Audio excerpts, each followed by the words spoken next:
Salah. Saya suka itu. Betul, bikin masalah. Lanjut. Niat, menarik, gagasan. Ada lagi? Solusi edukasi ikut arus. Tapi jangan ikut arus perceraian ya. Banyak banget yang viral-viral yang cerai-cerai. Betul ya? Kita di sini mau menebarkan konten kesehatan ya, atau kebutuhan reviewer lagi. Atau konten lain yang apa? Yang juga bermanfaat untuk orang lain ya. Pengembangan diri, personal branding, konten bermanfaat. Yes, saya suka dengan apa yang teman-teman bagikan. Tapi saya bisa nambahin beberapa hal lagi. Boleh ya? Saya tambahin beberapa hal lagi ya. Oke. Nah, kita lanjut. Sebentar. Slide saya udah kelihatan ya? Udah kelihatan ya? Bisa kelihatan kan ya slide-nya ya? Kakak-kakak semua ya?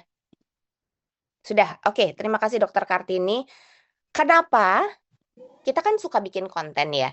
Dan kita merasa apa yang kita buat itu, oh ini orang lain pasti mendapatkan manfaat nih gitu. Atau ini bermanfaat buat saya juga mau bagikan untuk orang lain. Tapi kenapa banyak konten kita yang bagus nggak viral? Termasuk konten-konten saya. Harus ngaku bahwa mungkin dari sekitar 100 konten hanya bisa sekitar 10%-nya atau 2%-nya yang bisa naik FYP gitu ya. Tapi sisanya tuh melempem. Kenapa? Kenapa banyak konten kita yang bagus tapi nggak viral? Padahal kita udah niat nih bikinnya. Kita udah nulis skrip, kita udah belajar dari conference call. Pokoknya udah niat banget deh. Udah siap-siap, udah dandan, udah mandi, udah pakai lipstick, pakai gincu, semuanya dipakai gitu ya. Tapi kenapa nggak viral? Ayo, kenapa? Kita brainstorming sedikit lagi. Kenapa nggak viral? Ayo. Hari ini conference call-nya mengundang Anda untuk berpikir lebih lanjut. Kenapa nggak viral? Kurang greget. Greget tuh apa definisi greget?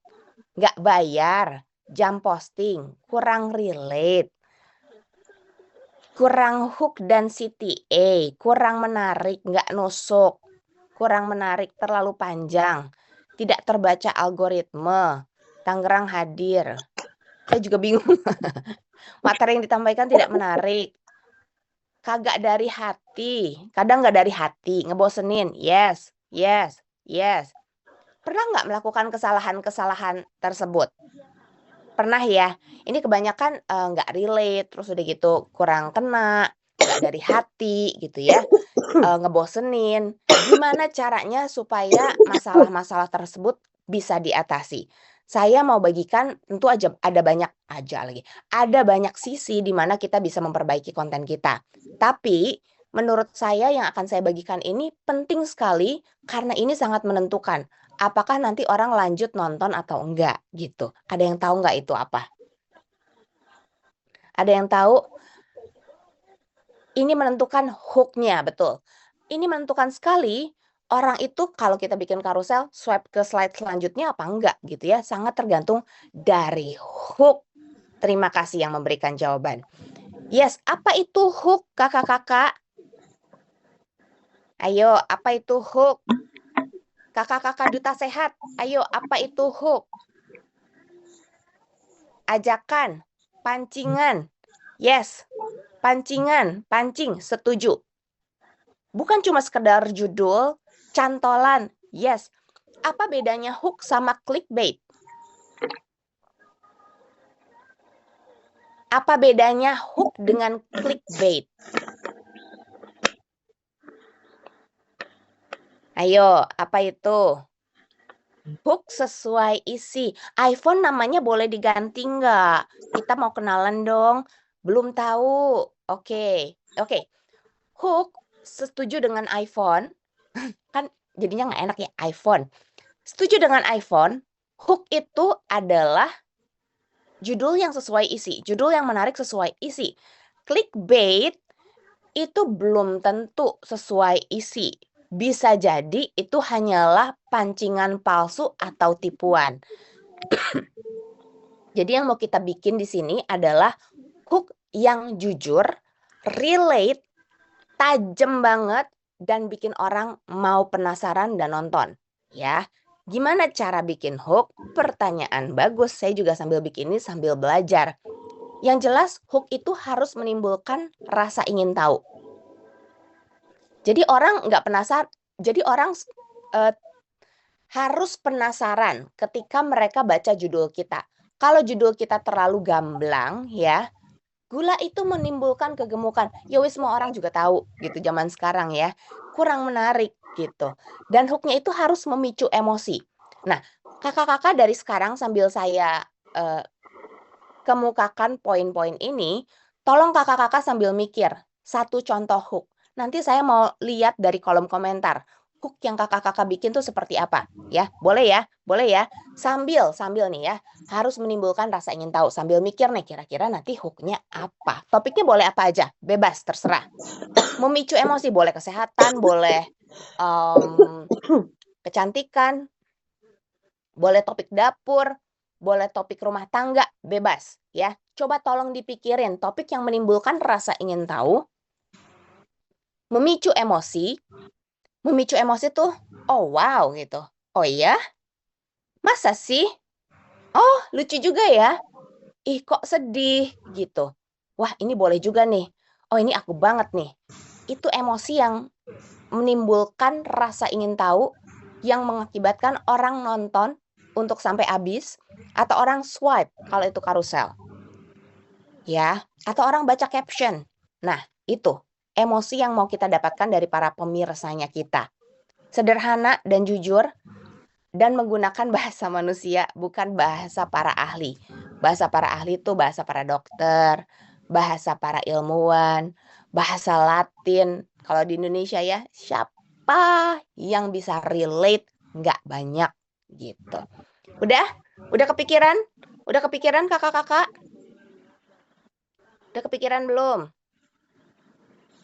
Jangan ditulis dulu, simpan dulu. Jangan ditulis dulu, simpan dulu ya. Oke, saya kasih contoh. Ya, contoh. Ini ada 2 hook di sini. Yang pertama sama yang kedua. Yang pertama, manfaat mengurangi sukrosa dalam waktu 1 minggu. Ini harusnya konten yang bermanfaat dan bagus ya. Sukrosa pada tahu nggak kakak-kakak? Terus yang kedua, aku berhenti makan gula seminggu, hasilnya nggak seperti yang kamu kira. Nah, coba sekarang kita polling dulu ya. Polling dulu. Kakak-kakak pilih yang mana? Nomor 1 atau nomor 2 kalau harus bikin konten? Nomor 2, jelas ya. Yang ini cukup jelas ya. Konten yang pertama kenapa? Judul hook yang pertama kenapa? Apa yang bisa diperbaiki? Kurang menggigit. Oke, nggak ngerti maksudnya. Terlalu ilmiah. Edukasi aja. Berlaku hanya 1 minggu. Biasa aja, susah dimengerti, tidak menarik, terlalu biasa. Yes, seperti ini ya. Jadi, hook itu penting banget, kakak-kakak, untuk bikin konten yang viral. Dan please jangan pakai bahasa yang ilmiah ya. Saya harus ngaku, saya juga suka terjebak ke situ. Karena buat kita, dan di sini banyak sekali teman-teman nakes, teman-teman sejawat, yang juga terbiasa banget dengan bahasa nakes ya. Kita sangat terbiasa dengan bahasa kedokteran. Kita sangat terbiasa dengan bahasa ilmiah. Buat kita itu biasa aja. Tapi ternyata lihatlah, dengarlah apa yang dikatakan oleh orang lain. Ini ternyata garing katanya gitu. Benar ya. Jadi kita harus bisa membumi kalau mau bikin hook. Ini kira-kira orang bakalan ngerti apa orang mikir 2 kali nih gitu. Ini kira-kira menarik apa enggak gitu. Itu penting sekali ternyata dan saya juga di-remind. Please Susan, please ya, mikirnya jangan terlalu ilmiah ya. Dan seringkali juga konten kita pun terlalu ilmiah, bikin orang ngak-ngok. Kita pikir mah ini bagus, lo harus tahu gitu kan. Ini berguna buat kesehatan lo. Tapi ternyata, hah, apa sih? Gitu. Karena sekarang orang masuk ke dalam sosial media, mereka tuh kira-kira mau belajar atau mendapat hiburan ya? Yang mana coba? Kebanyakan orang ya, aku nggak bilang 1%, 2% manusia yang ada di muka bumi. Tapi orang kebanyakan datang ke sosial media, mereka cari hiburan atau mereka cari pelajaran? Wah ini Berliana Tampu Bolon, kakak ini pasti luar biasa 1%, 2% orang yang di muka bumi. Tapi kebanyakan orang cari hiburan. Dan kalau bisa, dari hiburan itu bisa mendapatkan manfaat. Gitu kan? Ya, yang kita mau ya. Kalau bisa, sambil ketawa-ketawa, sambil terkekeh-kekeh gitu, kita maunya kita mendapatkan hiburan dan juga pelajaran sekaligus gitu. Dan mereka yang jago banget untuk mengkombinasikan antara edukasi dan entertainment, itulah orang-orang yang akan mendapatkan banyak perhatian. Ingat, kalau beberapa waktu lalu kakak-kakak yang sudah cukup lama di dalam komunitas IO Pro, kita tahun lalu tuh belajar diingatkan mengenai the battle of attention. Jadi, edukasi, entertainment, itu kalau bisa dikawinkan untuk bisa mendapatkan konten yang menarik dan bisa mendapatkan perhatian. Yes, edukasi dan entertainment, ya. Itu penting sekali. Dan kalau aku ngeliat konten-konten, punten banget ya, para dokter lain yang ada juga yang seru gitu ya, yang wah sambil marah-marah, sambil bawa catokan, itu lucu gitu, dibandingkan dengan yang datar, dokter banget gitu ya. Itu pasti sebentar 3 detik udah swipe ke yang lain ya, meskipun mereka bikinnya niat banget gitu. Jadi penting sekali ya. Oke, lanjut. Kesalahan umum bikin konten. Ini yang biasanya terjadi dan tadi saya udah sebutin. Biasanya terlalu fokus pada informasi dan lupa emosi. Ini seringkali terjadi. Kita tahu banyak, kita punya informasinya, kita punya pengetahuannya, kita mau bagikan, tapi kita lupa kalau kita juga perlu relate sama orang lain. Kita perlu bisa membumi sama orang lain. Ini justru ya, bukan hal-hal yang kesannya wow banget, yang ternyata viral, tapi pertanyaan orang sehari-hari itu justru yang akan bikin orang nonton konten kita lebih lama. Setuju apa enggak nih para content creator yang udah mencoba bikin konten dan kontennya pernah naik? Setuju nggak kalau ternyata apa yang viral itu adalah konten-konten yang justru pertanyaan sederhana sehari-hari yang orang-orang tanyakan, bukan hal yang kita pelajari. Contoh ya, yang apa yang wow ya, dari konten kesehatan yang ada di komunitas IO Pro, yang wow itu misalnya sistem limfatik itu ternyata berpengaruh untuk fat loss misalnya. Itu kan wow ya. Tapi orang familiar nggak sih sama sistem limfatik gitu? Kayaknya nggak terlalu ya. Itu kita perlu edukasi itu pelan-pelan gitu. Oke? Yang kedua, kalau ngomong depan kamera, ini juga banyak sekali ya. Lupa emosi itu bukan cuma sekedar dari materinya. Tapi kalau ngomong ke depan kamera mukanya kayak Cici yang ini nih, Cici bule yang ini nih. Dia ngeliatnya bengong aja gitu. Nah, ini penting sekali untuk mengatur mimik muka supaya punya emosi. Penting ya. Jadi di sini juga belajar sedikit aja untuk bisa berakting. Itu akan sangat membantu. Kalau kakak-kakak kontennya adalah konten yang video ya, atau bikin foto kalau mukanya lempeng doang gitu. Kecuali itu konsepnya ya. Kecuali kalau misalnya memang punya konsep settingan kayak gitu ya, beda lagi, ada konsepnya. Tapi kalau mukanya bengong kayak gitu, biasanya juga, ih, apa sih gitu, swipe gitu. Itu pasti yang ada di pikiran orang-orang. Oke? Oke. Terus udah gitu nggak punya opening yang kuat tadi, hook, nggak jelas siapa audiensnya, kira-kira ini ngomongnya sama anak muda kah, ngomongnya sama orang tua kah, ngomongnya sama ibu-ibu kah, ngomongnya sama bapak-bapak kah, ngomongnya sama dewasa kah. Dewasa itu artinya bukan lansia, bukan juga remaja gitu ya, di antaranya gitu. Siapa audiensnya? Terus udah gitu ngomongnya panjang banget sebelum nanti intinya muncul. Tanpa mengecilkan teman-teman ya, orang lain, pernah nggak ngobrol sama orang ya, ngobrolnya tuh lama banget. Dia kalau ngobrol ya, kita dari A tuh mau ke B gitu ya. Dia bisa muter dulu tuh dari A, D, E, F, G, H, I, J, K, L, M, N, O, P gitu ya. Baru nanti ke B. Pernah nggak ketemu orang yang kayak begitu? Nah, ini kalau dibawa ke dalam konten ya kakak-kakak ya, udah pasti nggak ada yang nonton. Selamat pagi Dokter Query, gitu ya. Pernah ya? Nah, Jangan bawa ke dalam konten yang kayak begitu. Oke ya. Jadi ketika kita mau bikin konten, ingat-ingat lagi ngomong itu, kita ngomong sama siapa dan mereka butuh apa. Ingat-ingat itu aja supaya kita nggak muter-muter dan kita ngomongnya bisa natural. Oke? Oke, lanjut. Ini yang tadi saya sempat mention.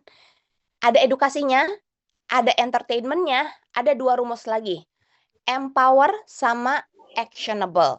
Empower itu artinya kita ngasih mereka tips, solusi yang mereka bisa lakukan dengan cukup mudah. Dan habis itu dikasih CTA, dikasih call to action. Call to action-nya juga yang gampang. Jadi dikasih ide untuk melakukan sebuah hal, tapi idenya mudah dan kita suruh lagi mereka untuk melakukannya. Jadi rumusnya adalah 3E dan 1A.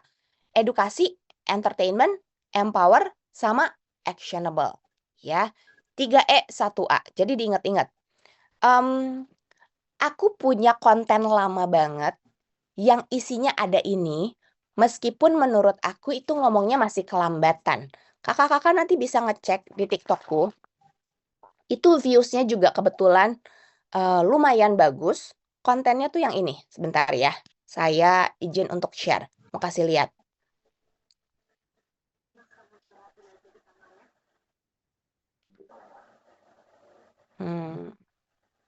Sebentar.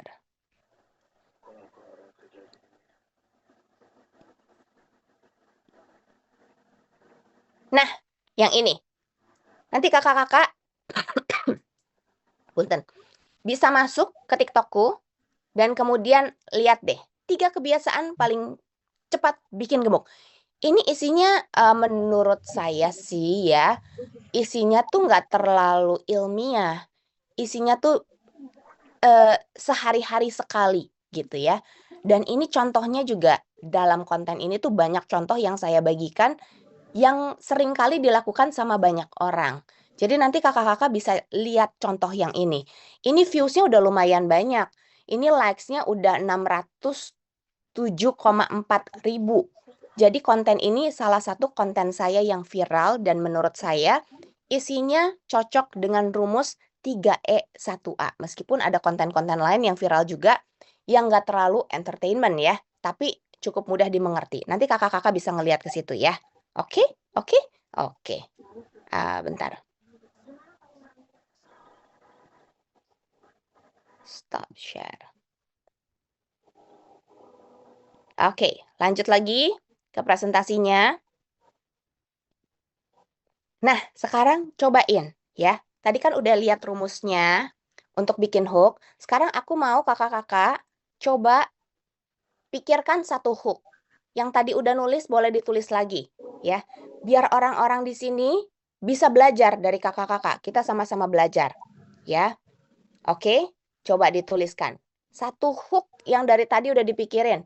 Yang akan membuat orang mau melihat. Kalau kamu sering, berarti video ini wajib kamu tonton sampai habis. Oh, menarik.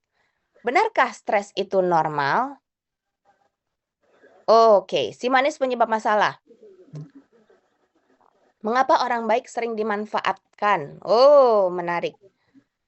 Rahasia perut rata tanpa ngoyo diet. Boleh. Cobain makan ini buat kakak-kakak yang PCOS. Yes. Mau dapat transferan sambil lebaran? Boleh. Hobi makan tapi nggak mau gemuk? Yes. Wah, udah jago-jago ya. 3 hal ini bikin lansia oke. Apa benar orang hipertensi nggak boleh makan garam? Menarik. Kata siapa gemuk itu keren? Nah, ini mesti ditweak lagi kayaknya yang tadi ya.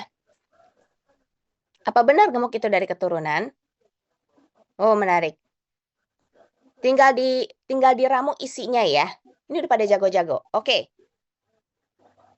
Terima kasih untuk Terima kasih untuk judul-judulnya yang menarik banget, memberikan kita inspirasi. Bener ya, kita dapat inspirasi dari orang lain ya, oh ternyata bisa juga ya bikin kayak gitu ya. Ini pertanyaan sehari-hari yang juga orang tanyakan ya. Itu yang kita pikirkan ketika kita baca hook-hook yang ada di sini ya, kakak-kakak ya. Terima kasih untuk sumbangan idenya, terima kasih untuk kreativitasnya, kakak-kakak. Kita lanjutkan sedikit lagi ya, mumpung masih ada waktunya. Nah, ini checklist sebelum kakak-kakak posting, oke? Hook-nya menarik di 3 detik pertama. Kemudian pesannya jelas dan relate. Visualnya mendukung, bukan terlalu rame. Ada emosi positif, ada ajakan kecil di akhir. Ya, oke? Gimana caranya untuk kita ngecek ini? Udah capek-capek syuting, udah diedit, ternyata kok kayaknya kurang menarik ya. Ditulis dulu. Kalau saya biasanya akan mengendapkan idenya selama 1 hari. Soalnya kalau lagi bikin ide, kitanya excited kan, "Oh ini bagus ini," gitu. Tapi ternyata setelah dipikir-pikir besok, ini kayaknya masih ada yang dirubah nih sedikit. Pernah nggak kayak gitu? Ini kayaknya masih ada yang, dirubah, di-tweak and twist supaya lebih menarik. Pernah nggak kayak gitu kakak-kakak? Nah, biasanya kalau lagi excited banget ya, kita suka punya blind spot yang cukup banyak, gitu, ya. Jadi menurut saya, boleh tuh dikumpulin beberapa idenya, dibawa jalan sambil di-tweak and twist, kalau saya seperti ini. Kalau yang lain mungkin pola berpikirnya bisa berbeda, ada yang bisa langsung, "Wah ide ini bagus," langsung jadi gitu ya, ada juga yang kayak gitu ya, itu saya ya, siapa tahu ada yang sama gitu, oke? Nah, pesan jelas dan relate, kalau boleh ya, saya seringkali menemukan konten teman-teman para creator gitu, yang views-nya nggak terlalu banyak, biasanya karena banyak filler di antara pembicaraannya. Contoh banyak, atau udah gitu kelihatan agak mikir lama gitu ya. Saya juga kalau bikin konten bisa kayak begitu, tapi yang kayak begitu-begitu biasanya saya cut, saya persingkat aja, percepat aja gitu. Kalau ada kalimat-kalimat yang kayaknya, "Udah nih tadi di depan kenapa gua ngomong lagi ya?" Gitu. Cut juga supaya kontennya bisa di bawah 2 menit, ya. Siapa di sini kalau bikin konten sering kelamaan? Saya ngaku ya. Seringkali konten saya tuh panjang-panjang sekitar 3 menit. Tapi saya berusaha banget untuk bikin konten sekarang yang di bawah 2 menit aja. Karena orang-orang semakin brain rot, semakin nggak tahan untuk nonton, ya. Jadi semakin jelas, semakin menarik, semakin singkat, akan semakin baik. Oke? Oke. Kemudian ada emosi positif, ada ajakan kecil di akhir. Ini penting sekali dikasih CTA. Ngaku sering lupa bikin CTA, tapi kalau emosi positif biasanya saya nggak lupa masukin. Tapi CTA-nya lupa. Ini bisa jadi ada beberapa jebakan buat kita masing-masing ya. Setiap orang mungkin punya jebakannya masing-masing. Dicek aja dulu sebelum di-post. Oke? Nanti buat yang ketinggalan, slide-nya tadi nanti ada rekamannya ya. Bisa ditonton rekamannya. Jadi akhir kata kakak-kakak semuanya, viral itu bukan soal siapa yang paling heboh, tapi siapa yang paling nyambung, yang menjawab kebutuhan sehari-hari dan pertanyaan yang sering kali muncul di